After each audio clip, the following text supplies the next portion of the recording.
I'd just like to share a few words now on Sidney Lumet's 1957 classic 12 Angry Men.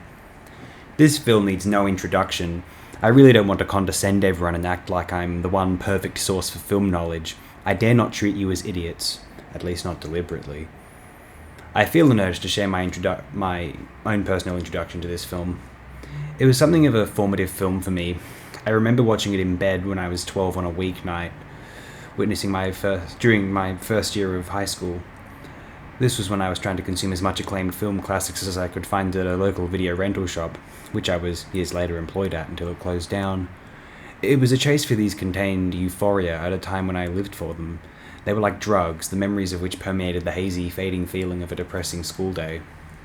12 Angry Men is a film I recall alongside other classics such as Rear Window, Vertigo, The Bridge on the River Kwai, Lawrence of Arabia, To Kill a Mockingbird, The Godfather Part 1 and 2, The Shining, and Full Metal Jacket.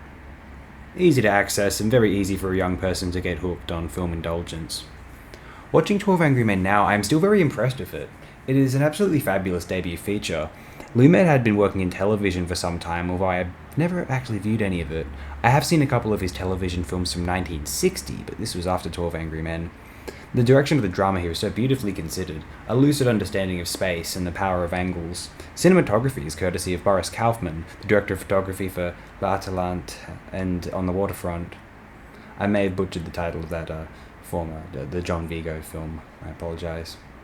Anyway, Boris Kaufman was the younger brother of the legendary Dziga Vertov, believe it or not. This is also, obviously, an acting tour de force. I feel it is useless to waste time praising it. But now, I'll say this. I am not taken, so to say, by this film's thematic lore. It means well. It demonstrates itself fluently and unobtrusively through its narrative, although there is a certain prescribed text triteness to its thematic undercurrent. In some ways, a didactic American spiel about the qualities and the dangers of the American experiment. I don't bemoan this, but I don't jump for joy either. I mean, am I meant to experience some sort of profound rush realization about the fallibility of the American judicial system? Maybe I'm taking too much for granted. Maybe. But that doesn't take away from 12 Angry Men being one of the more impressive American dramas of the 1950s, and I still can't deny I feel a sense of warmth toward it. Not my favourite Sidney Lumet film. I'm unsure what is, actually, but it's among his classics for sure.